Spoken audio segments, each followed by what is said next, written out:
10월의 아침 공기는 유난히 쌀쌀했습니다. 창문 틈으로 들어오는 바람에 레이스 커튼이 살랑살랑 흔들리는 모습을 보며 저는 무릎 담요를 더 끌어당겼습니다. 벽시계가 가리키는 시간은 오전 6시 반. 아직 해가 완전히 뜨지 않은 시간이지만 저는 벌써 1시간 전부터 잠이 깨어 있었습니다. 나이가 들수록 잠이 점점 줄어든다더니 정말 그 말이 맞는 것 같습니다. 예전에 남편이 살아있을 때는 새벽 5시면 일어나서 아침밥을 준비하고 민수를 깨워서 학교 보낼 준비를 시켰는데 이제는 깨워줄 사람도 밥 해줄 사람도 없으니 시간이 참 길게만 느껴집니다. 부엌으로 향하는 발걸음이 쓸쓸하게 울립니다. 슬리퍼 바닥이 얇아져서 마루에 닿는 소리가 더욱 크게 들리는 것 같습니다. 냉장고 문을 열어보니 김치통 하나, 반찬통 2개가 텅 빈 공간을 더욱 크게 만들어 보입니다. 혼자 사는 집의 냉장고란 이런 모양인가 봅니다. 오늘은 뭘 해먹지? 혼잣말이 부엌에 울려 퍼집니다. 요즘 들어 혼잣말이 부쩍 늘었는데 누군가와 대화할 일이 없으니 자연스럽게 생긴 습관인 것 같습니다. 달걀 2개와 파 몇 대로 간단한 계란찜을 만들기로 했습니다. 예전엔 민수가 계란찜을 그렇게 좋아했는데 지금은 며느리가 해주는 음식이 더 맛있다고 할까요? 가스레인지에 불을 켜고 작은 냄비에 물을 올려놓습니다. 물이 끓는 동안 거실 소파에 앉아 핸드폰을 들여다봤습니다. 카카오톡에 새로운 메시지는 없습니다. 민수와의 대화창을 열어보니 민수야, 엄마 잘 지내고 있어. 제가 마지막으로 보낸 메시지가 일주일 전 것입니다. 너희도 건강 챙기고 지영이한테 안부 전해줘. 읽은 표시는 떠 있지만 답장은 오지 않았습니다. 요즘 젊은 사람들이 바쁜 건 이해하지만 그래도 한 줄이라도 답장을 해주면 얼마나 좋을까요? 창밖을 내다보니 옆집 할머니가 벌써 화분에 물을 주고 계십니다. 분홍색 털조끼를 걸치고 허리를 구부려 정성스럽게 물을 주는 모습이 부지런해 보입니다. 저도 예전엔 베란다에 화분들을 키웠는데 혼자 사니까 관리하기가 귀찮아져서 하나둘씩 내다버렸습니다. 아침을 먹고 나서 설거지를 하는데 핸드폰이 울렸습니다. 혹시 민수일까 싶어 서둘러 물기를 닦고 전화를 받았습니다. 여보세요? 순자 언니, 나 영희야. 오늘 날씨 좋은데 같이 시장이나 구경하러 갈래? 동네 친구 영희의 목소리입니다. 실망스럽긴 했지만 누군가 연락을 해준다는 것만으로도 마음이 따뜻해집니다. 그래, 좋지. 몇 시에 만날까? 10시에 집 앞에서 만나자. 오늘 전통시장에 좋은 고등어가 들어왔다더라고. 전화를 끊고 나서 옷을 갈아입었습니다. 남색 바지에 베이지색 가디건, 그리고 편한 운동화까지. 거울을 보니 머리가 좀 부스스해 보여서 빗질을 다시 했습니다. 예전엔 염색도 하고 파마도 했는데 이제는 귀찮아서 그냥 짧게 자른 머리 그대로 다닙니다. 영희와 시장에서 만나서 이런저런 이야기를 나눴습니다. 영희도 저와 비슷한 또래인데 아들 둘 다 외국에 나가 있어서 혼자 삽니다. 그런데 영희는 늘 밝고 씩씩해 보입니다. 순자야, 너는 민수가 가까이 있어서 좋겠다. 우리 애들은 언제 볼지도 모르겠어. 영희의 말에 쓴웃음이 나왔습니다. 가까이 있다고 해서 자주 보는 건 아니니까요. 가까이 있어도 바쁘면 못 보는 건 마찬가지야. 그래도 급한 일 있으면 달려올 수 있잖아. 난 아파서 병원 갈 때도 혼자 가야 해. 시장 구경을 마치고 집에 돌아오는 길에 꽃집 앞을 지나게 되었습니다. 예쁜 국화꽃들이 가을볕을 받아 황금빛으로 반짝이고 있었습니다. 문득 민수가 어렸을 때 생각이 났습니다. 추석이면 성묘를 갈 때 국화꽃을 사서 아버지 산소에 올려드리곤 했는데 민수가 그 꽃을 보며 예쁘다고 말했던 기억이 납니다.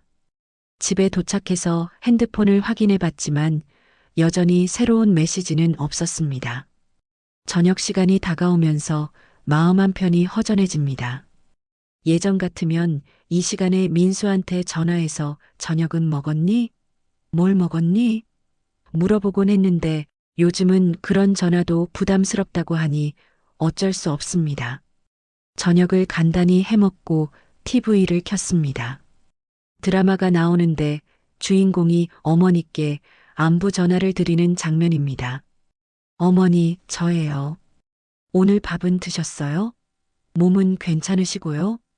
TV 속 아들의 다정한 목소리를 들으며 가슴이 먹먹해집니다. 저희 민수도 예전엔 이렇게 자주 안부를 물어봤는데 결혼하고 나서는 그런 전화가 점점 줄어들었습니다. 그래도 내 아들인데 바쁘니까 이해해야지. 스스로를 위로하며 TV 채널을 돌렸습니다. 뉴스에서는 요양원 이야기가 나오고 있었습니다.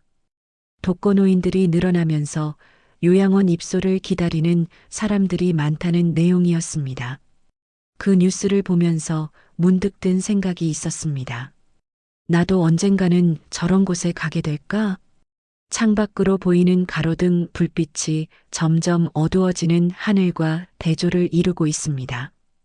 밤이 깊어가면서 적적함이 더욱 깊어집니다. 이런 밤이면 남편이 그리워집니다.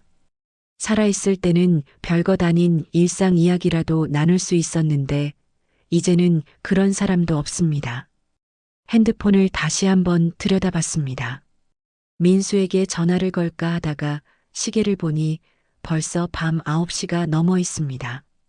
이 시간에 전화하면 또 엄마 바빠요라는 말을 들을 것 같아서 그만뒀습니다. 침대에 누워서도 잠이 오지 않았습니다. 천장을 바라보며 오늘 하루를 정리해 봅니다. 영희와 시장 구경한 것 말고는 특별한 일이 없었습니다.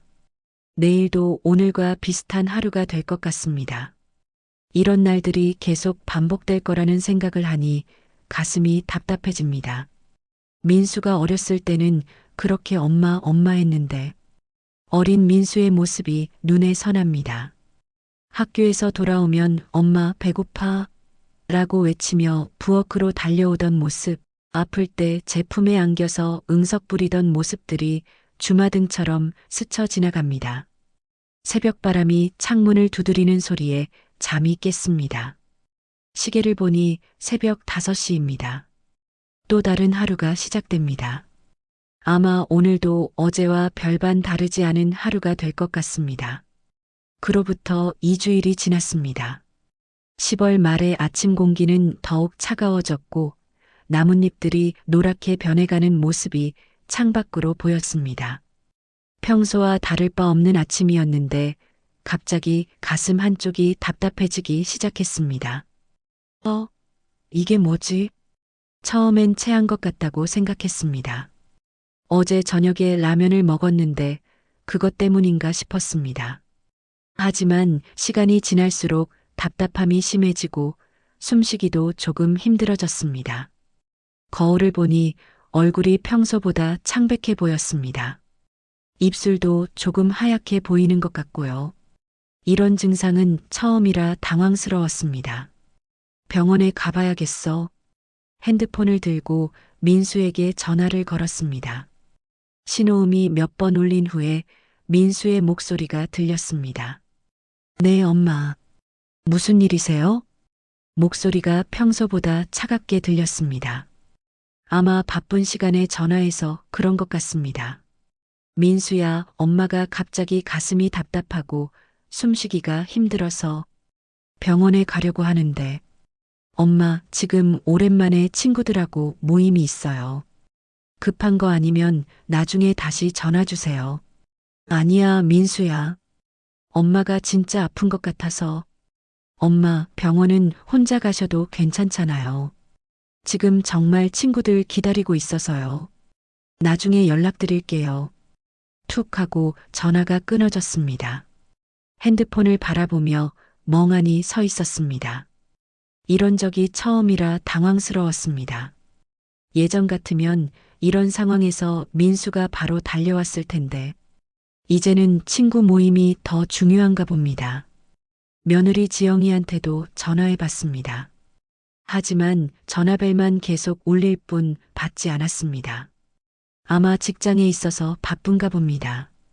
결국 혼자서 병원에 가기로 했습니다. 가방에 지갑과 건강보험증을 넣고 두꺼운 카디건을 걸쳤습니다. 거울을 보니 얼굴이 더욱 창백해진 것 같았습니다. 동네 버스를 타고 병원에 갔습니다. 버스 안에서도 계속 가슴이 답답했는데 옆에 앉은 젊은 여자분이 걱정스러운 표정으로 저를 바라봤습니다. 할머니, 괜찮으세요? 얼굴이 안 좋아 보이는데요. 고맙습니다. 병원 가는 길이에요. 혼자 가세요? 가족분은 어디 계시고요? 바빠서 못 와요. 그 여자분의 걱정스러운 표정을 보니 더욱 서글펐습니다. 낯선 사람이 제 걱정을 해주는데 정작 아들은 친구 모임이 더 중요하다니. 병원에 도착해서 접수를 하고 기다렸습니다. 대기실에는 저처럼 혼자 온 할머니, 할아버지들이 많이 보였습니다. 그분들도 다들 혼자 와서 조용히 앉아 있었습니다. 1시간쯤 기다린 후에 진료실에 들어갔습니다. 의사 선생님이 청진기로 심장 소리를 듣고 혈압도 재어봤습니다. 혈압이 좀 높으시네요. 스트레스 받으실 일이 있으신가요? 스트레스요. 글쎄요. 가족관계나 생활에서 스트레스를 받으시면 이런 증상이 나타날 수 있어요. 일단 심전도 검사와 혈액 검사를 해보시죠. 검사를 받는 동안 핸드폰을 확인해 봤습니다. 민수에게서 연락은 오지 않았습니다. 검사 결과를 기다리는 동안 병원 로비에 앉아 있었는데 옆에서 전화 통화하는 소리가 들렸습니다. 응, 아들아. 엄마가 병원에 왔어. 별거 아니야. 너무 걱정하지 마라. 그 할머니는 아들에게 자신의 상황을 최대한 축소해서 말하고 계셨습니다. 저도 모르게 그 모습이 남의 일 같지 않았습니다. 검사 결과가 나왔습니다. 다행히 심각한 문제는 없었지만 스트레스성 증상이라고 했습니다. 혈압약을 처방받고 병원을 나왔습니다.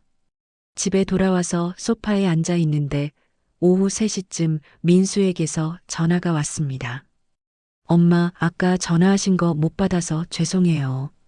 괜찮으세요? 목소리는 여전히 피곤해 보였습니다.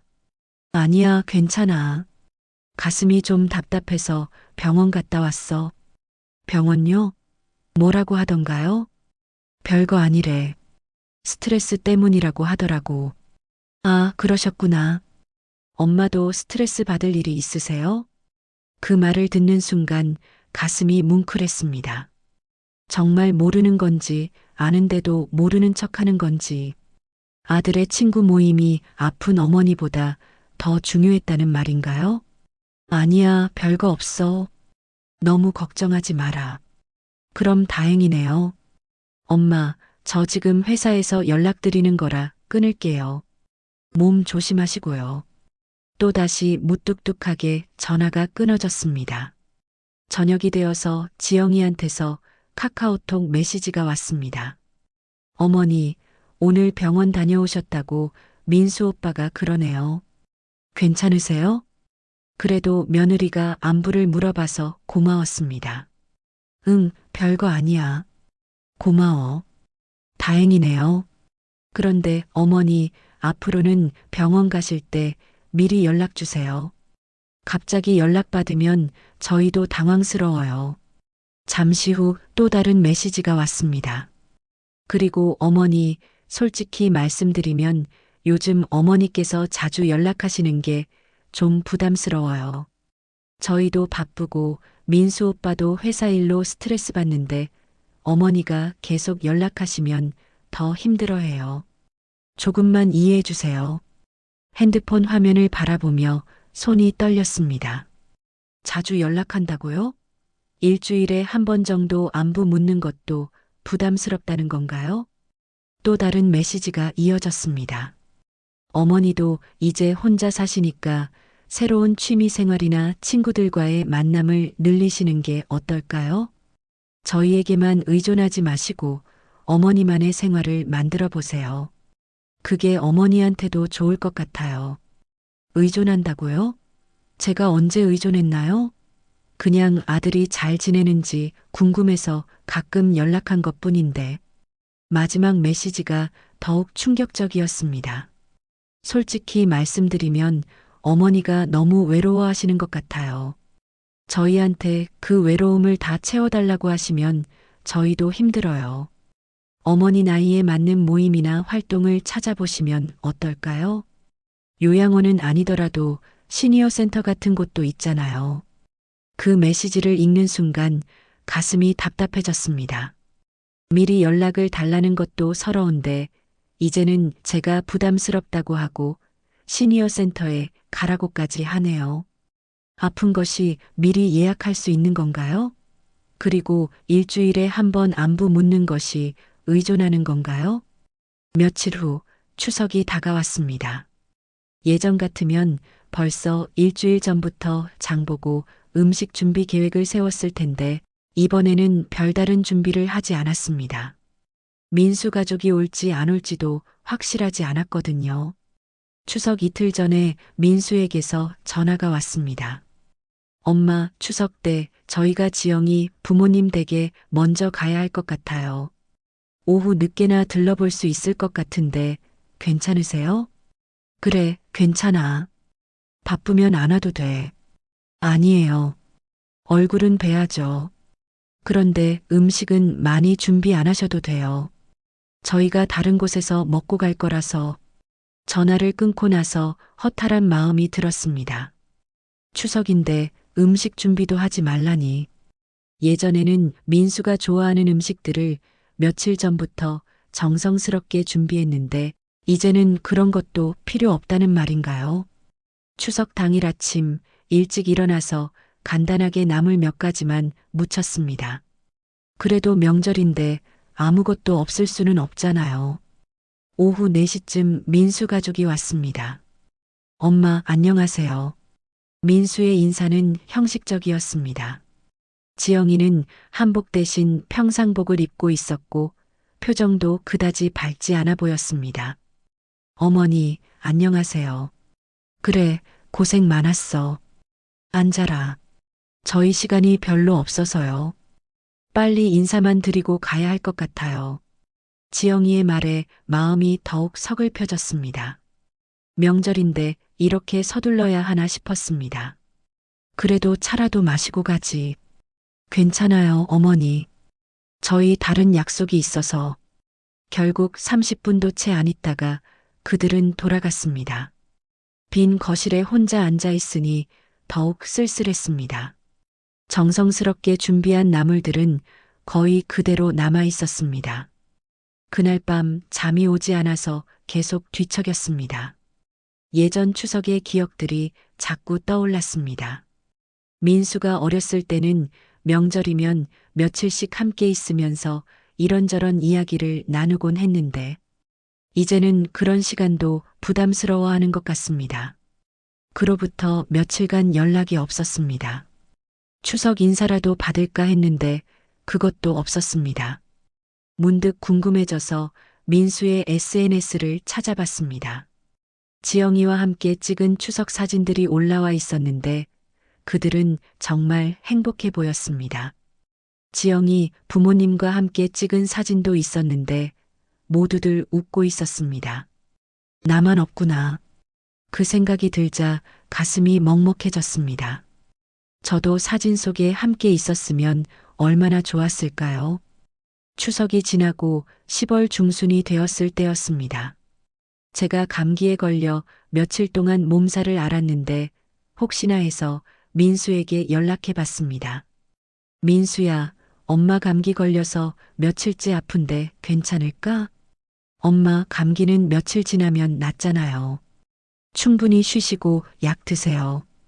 그래도 혼자 있으니까 좀 불안해서.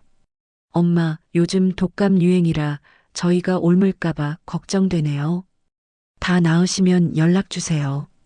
결국 혼자서 감기를 앓았습니다. 열이 나고 기침이 심해서 밤잠을 설쳤는데 약국에서 산 감기약으로 겨우 버텼습니다. 그때 정말 외로웠습니다. 예전에 남편이 살아있을 때는 아플 때마다 죽 끓여주고 등을 쓸어주곤 했는데 감기가 다 나은 후에도 한동안 기운이 없었습니다. 식욕도 떨어지고 무기력해져서 하루 종일 소파에 누워만 있었습니다. 영희가 걱정이 되어서 집까지 찾아왔습니다. 순자야, 얼굴이 많이 상했네. 뭔 일 있었어? 감기 걸려서 며칠 앓았어. 혼자서? 민수는 뭐 했어? 바빠서 못 왔지 뭐. 영희가 한숨을 쉬며 말했습니다. 요즘 젊은 사람들은 참 부모가 아픈데도 바쁘다고 하는구나. 영희야, 애들도 각자 생활이 있는 거야. 그렇게 말하면서도 마음 한편으로는 서운함이 컸습니다. 11월 초에는 더 당황스러운 일이 있었습니다. 새벽에 갑자기 어지럼증이 심해져서 화장실에 가다가 넘어질 뻔했습니다. 벽을 붙잡고 겨우 버텼는데 정말 무서웠습니다. 다음 날 바로 민수에게 전화했습니다. 민수야, 엄마가 어제 새벽에 어지럼증이 심해서 넘어질 뻔했어. 혈압약 때문인 것 같은데. 엄마, 그럼 병원 가서 검사 받아보세요. 혼자 가기가 무서워서. 같이 가줄 수 있어? 엄마, 저 이번 주에 출장 있어서 못 갈 것 같아요. 지영이도 바빠서요. 그럼 다음 주에는? 다음 주도 일정이 꽉 차 있어서. 엄마, 택시 타고 가시면 되잖아요. 전화를 끊고 나서 정말 허탈했습니다. 제가 넘어져도 출장이 더 중요한가 봅니다. 그날 오후에 지영이에게서 카카오톡이 왔습니다. 어머니, 민수 오빠한테 들었는데 어지럼증 있으셨다고요? 그런데 어머니, 저희도 직장 다니는 사람들이라 매번 병원 따라다닐 수는 없어요. 어머니 또래분들은 다들 혼자 병원 다니시잖아요. 그 메시지를 보고 정말 기가 막혔습니다. 매번 따라다니라고 했나요? 무서워서 한번 부탁한 것뿐인데 또 다른 메시지가 이어졌습니다. 그리고 어머니, 솔직히 말씀드리면 어머니가 너무 예민하게 반응하시는 것 같아요. 나이 드시면 몸이 여기저기 아픈 건 당연한 건데 조금만 아파도 저희한테 연락하시니까 저희도 스트레스 받아요. 예민하게 반응한다고요? 정말 아픈데도 예민한 거라고 하나요? 요양보호사 신청하시는 것도 생각해 보세요. 요즘에는 혼자 사시는 어르신들을 위한 서비스들이 많아요. 저희한테만 의존하지 마시고요. 요양보호사 신청하라고까지 하네요. 이제 정말 저를 짐으로 생각하는구나 싶었습니다. 며칠 후에는 더욱 충격적인 일이 있었습니다. 동네 마트에서 장을 보다가 우연히 민수 부부를 봤는데 그들은 저를 못 본 척했습니다. 분명히 저를 봤는데도 급하게 다른 쪽으로 피해갔습니다. 집에 돌아와서 정말 서글펐습니다. 제 아들이 저를 피한다니. 이런 기분이 드는 건 처음이었습니다. 그날 밤 영희에게 전화해서 하소연했습니다. 영희야, 나 오늘 마트에서 민수 부부 봤는데 나를 피해가더라. 뭐? 그럴 리가 없을 텐데. 못 봤을 거야. 아니야, 분명히 봤어. 눈이 마주쳤는데도 급하게 돌아섰어. 순자야, 그럼 너무 서운하겠구나. 영희야, 나 뭘 잘못한 걸까? 내가 뭘 잘못했어. 그냥 요즘 젊은 사람들이 그런 거야. 하지만 영희의 위로도 큰 도움이 되지 않았습니다. 11월 말에는 생신이 있었습니다. 예전에는 민수가 미리 연락해서 생신상을 차려주거나 외식이라도 했는데 이번에는 당일에 간단한 문자 하나만 왔습니다. 엄마, 생신 축하드려요. 건강하세요. 그게 전부였습니다. 전화 한 통도 없었고 선물이나 꽃도 없었습니다. 혼자서 미역국을 끓여 먹으며 생신을 보냈습니다. 저녁에 혼자 케이크 하나를 사서 촛불을 켜고 앉아 있으니 눈물이 났습니다. 예전에는 민수가 케이크를 들고 와서 엄마 생신 축하해요. 라고 밝게 웃으며 말하곤 했는데 그날 밤 혼자 생각했습니다. 정말 제가 그들에게 짐이 된 걸까요? 아니면 이제 필요 없는 존재가 된 걸까요? 12월이 되면서 날씨가 더욱 추워졌습니다. 혼자 사는 집이라 난방비가 아까워서 두꺼운 옷을 여러 벌 겹쳐 입고 지냈습니다. 어느 날 수도가 얼어서 물이 안 나오는 일이 있었는데 민수에게 연락했더니 수리기사 불러서 고치세요라고만 했습니다. 혼자서 어떻게 해? 엄마, 요즘에는 인터넷으로 다 신청할 수 있어요. 아니면 관리사무소에 연락하시고요. 예전 같으면 바로 달려와서 고쳐줬을 텐데 이제는 그것마저 귀찮아하는 것 같았습니다. 결국 관리사무소에 연락해서 해결했지만 그날 정말 춥고 외로웠습니다. 이런 일들이 계속 반복되면서 점점 마음이 메말라 갔습니다. 민수에게 연락하는 것도 부담스러워졌고 무슨 일이 있어도 혼자 해결하려고 애썼습니다. 어느 날 밤 잠이 오지 않아서 창밖을 바라보고 있는데 문득 이런 생각이 들었습니다. 내가 이렇게 외롭게 늙어가는구나. 그리고 동시에 다른 생각도 들었습니다. 이런 식으로 살아가는 게 맞는 걸까요? 계속 눈치 보면서 미안해하면서 살아야 하는 걸까요? 11월이 되면서 날씨가 부쩍 추워졌습니다. 아침마다 창문에 서리가 내려앉아 있을 정도였습니다. 그런 어느 날 오후 예상치 못한 전화가 걸려왔습니다. 부동산에서 온 전화였습니다. 김순자님 맞으시죠? 저희가 계속 연락드렸던 토지 관련해서 말씀드릴 게 있어서 전화드렸습니다. 토지요? 네, 어머님 명의로 되어 있는 용인 쪽 토지 말입니다. 재개발 보상금 관련해서 최종 계약서를 작성해야 하는데 사무소로 한번 나와주실 수 있으세요? 잠깐 용인 쪽 토지라니. 아, 그 땅 말이구나. 남편이 살아있을 때 친구 보증을 서다가 대신 받게 된 그 작은 땅 말입니다.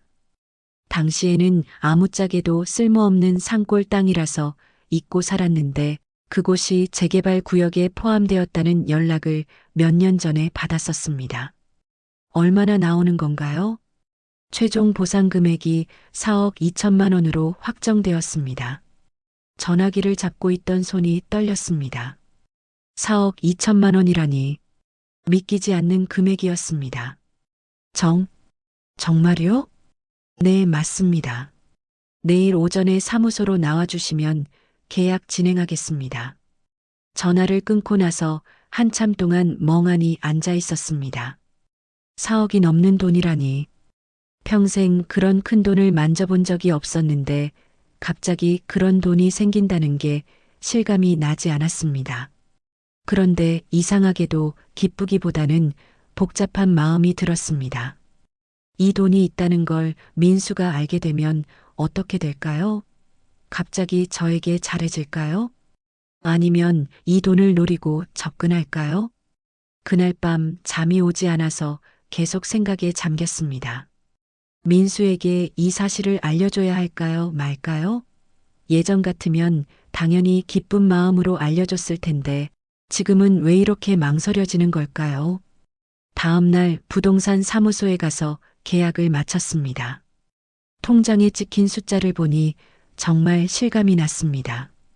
4억 2천만 원. 평생 모아도 모을 수 없는 돈이 하루아침에 제 것이 되었습니다. 사무소를 나오면서 문득 든 생각이 있었습니다. 이 돈으로 뭘 할까요? 예전 같으면 당연히 민수에게 좋은 집이라도 사주고 싶었을 텐데 지금은 그런 마음이 들지 않았습니다. 집에 돌아와서 통장을 서랍 깊숙이 넣어두었습니다. 누구에게도 말하지 않기로 했습니다. 적어도 지금은요. 며칠 후 평소처럼 영희와 전화 통화를 하고 있었는데 영희가 말했습니다. 순자야, 너는 민수가 가까이 있어서 좋겠다.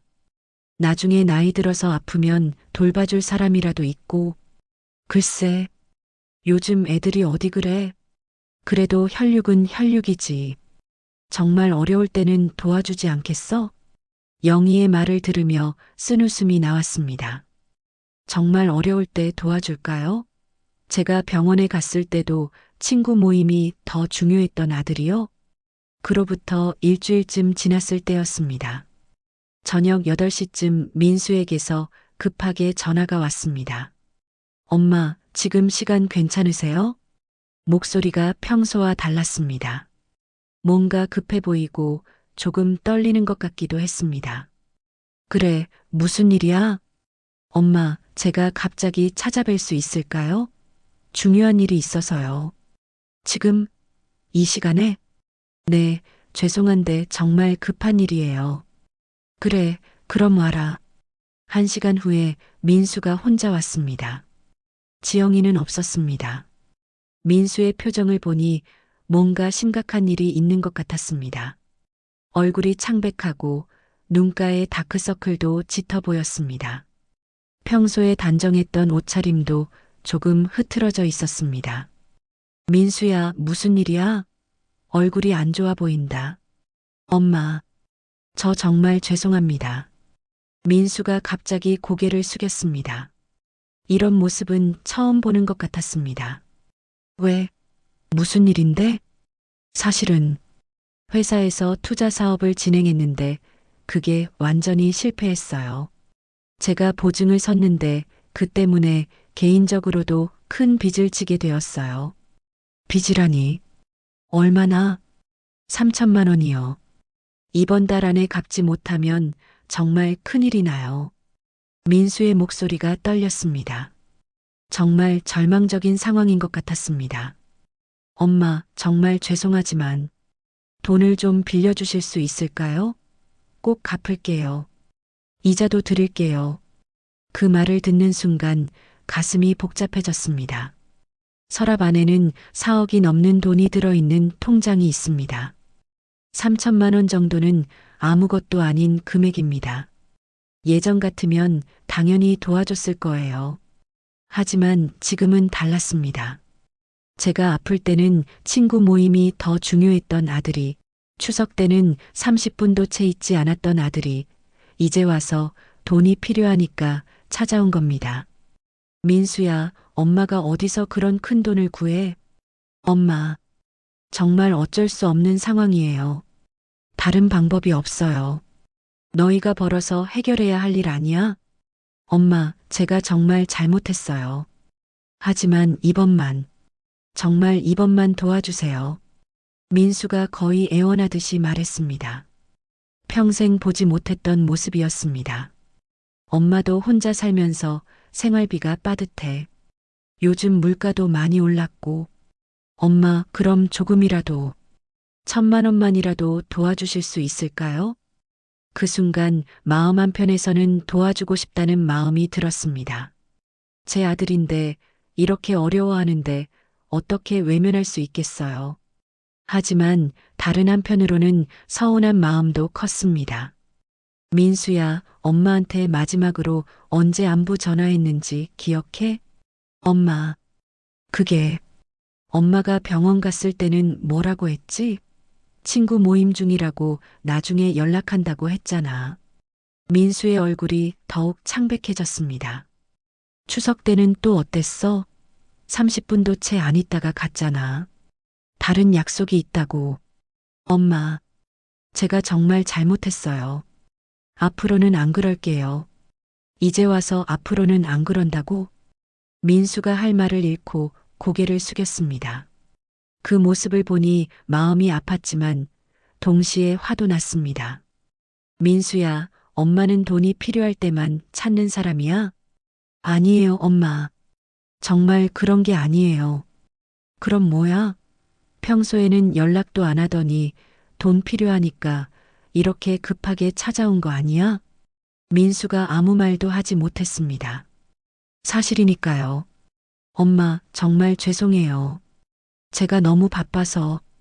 그래도 엄마는 제 어머니시잖아요.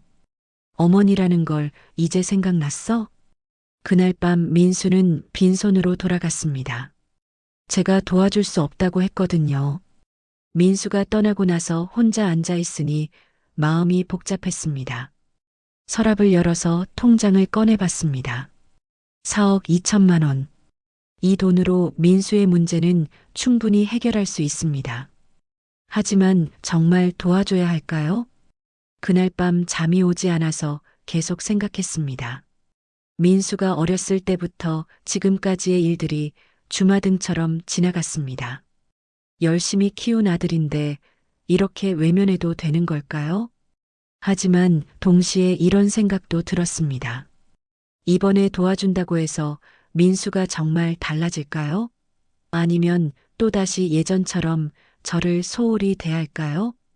며칠 후 지영이에게서 카카오톡이 왔습니다. 어머니, 민수 오빠가 요즘 너무 힘들어해요. 어머니께서 조금만 도와주시면 안 될까요? 며느리까지 나서서 부탁하니 마음이 더욱 복잡해졌습니다. 지영아, 엄마도 상황이 어려워서 도와줄 형편이 안 돼. 어머니, 이번만요. 정말 이번만 도와주시면 저희가 평생 은혜 갚으며 살겠어요. 평생 은혜를 갚는다. 그런 말을 들으니 더욱 씁쓸했습니다. 지금까지 제가 민수에게 해준 것들은 은혜가 아니었나요? 그로부터 며칠간 민수에게서 계속 연락이 왔습니다. 전화로, 문자로, 카카오톡으로. 정말 절박해 보였습니다. 엄마, 제발 도와주세요. 저 정말 큰일 났어요. 엄마, 다른 방법이 정말 없어요. 엄마만이 저를 도와줄 수 있어요. 그런 메시지들을 받으면서도 계속 망설였습니다. 정말 도와줘야 할까요? 말아야 할까요? 어느 날 영희와 이야기하다가 무심결에 물어봤습니다. 영희야, 만약에 내 아들이 평소에는 연락도 안 하다가 돈이 필요할 때만 찾아온다면 어떻게 할래? 그야 당연히 도와줘야지. 아무리 그래도 내 자식인데. 그래도 좀 서운하지 않을까? 서운하긴 하겠지만 그래도 혈육은 혈육이야. 자식이 어려울 때 부모가 안 도와주면 누가 도와줘? 영희의 말을 들으며 더욱 고민이 깊어졌습니다. 그로부터 2주일이 더 지났습니다. 민수의 연락은 점점 더 절박해졌고 급기야 어느 날 오후에는 지영이와 함께 직접 찾아왔습니다. 두 사람 모두 얼굴이 많이 상해 보였습니다. 특히 민수는 며칠 잠을 제대로 못 잔 것 같았습니다. 어머니, 정말 죄송해요. 저희가 이렇게까지 찾아뵙게 되어서. 지영이가 먼저 말을 꺼냈습니다. 목소리에 눈물이 섞여 있었습니다. 엄마, 저 정말 큰일 났어요. 이번 주 안에 돈을 마련하지 못하면 정말 모든 게 끝나요. 민수의 목소리도 떨리고 있었습니다. 정말 막다른 상황인 것 같았습니다. 어머니, 저희가 지금까지 어머니께 잘못한 건 인정해요. 하지만 이번만, 정말 이번만 도와주세요. 지영이가 고개를 숙이며 말했습니다. 이런 모습을 보니 마음이 약해졌습니다. 너희들, 엄마를 뭘로 보는 거야? 제 목소리가 쉬었습니다. 엄마, 그런 게 아니에요. 저희가 정말 잘못했어요. 평소에는 바쁘다고 연락도 안 하더니 이제 와서 도와달라고? 어머니, 저희가 정말 반성하고 있어요. 앞으로는 정말 달라질게요. 그때 갑자기 화가 치밀어 올랐습니다. 지금까지 참고 있던 모든 감정들이 한꺼번에 터져 나왔습니다. 달라진다고? 언제까지? 이번 일만 해결되면 또 예전처럼 돌아갈 거 아니야? 엄마, 정말 그렇지 않아요. 민수야, 엄마가 병원 갔을 때 기억해? 친구 모임 중이라고 나중에 연락한다고 했잖아. 그때 엄마가 얼마나 무서웠는지 알아? 민수가 고개를 숙였습니다. 추석 때는 또 어땠어? 30분도 채 안 있다가 가더니 이제 와서 엄마한테 도움을 요청해? 어머니, 저희가 정말 잘못했어요. 지영이도 눈물을 흘리기 시작했습니다. 그 순간 저는 결심했습니다. 진실을 말해줄 때가 된 것 같았습니다. 너희들, 엄마가 가난한 줄 알지? 엄마, 무슨 말씀이세요? 엄마가 청소 일하고 식당 일하면서 겨우겨우 살아간다고 생각하지? 민수와 지영이가 어리둥절한 표정으로 저를 바라봤습니다. 너희들이 그렇게 생각해서 더 무시한 거겠지. 가난한 엄마니까 신경 쓸 필요 없다고 생각한 거야. 엄마, 무슨 말씀을? 저는 서랍으로 가서 통장을 꺼냈습니다. 그리고 민수 앞에 놓았습니다.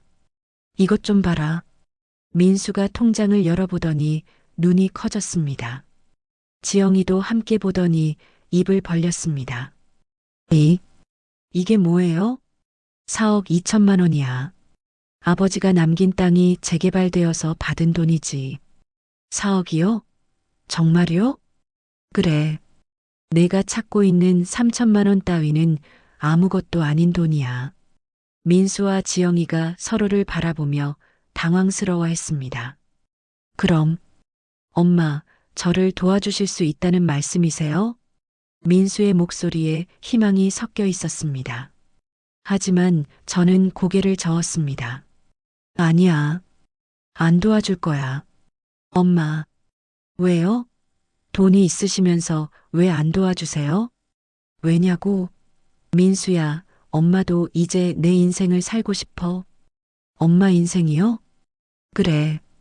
지금까지 너만 생각하고 살았는데, 이제는 내가 하고 싶은 일 하면서 살고 싶어. 민수의 얼굴이 창백해졌습니다. 그럼, 저는 어떻게 하라고요? 내가 알아서 해결해. 이제 어른이잖아. 엄마, 제가 정말 잘못했어요. 앞으로는 정말 효도할게요. 매일 연락드리고 자주 찾아뵐게요. 민수야, 그런 말은 이제 안 믿어.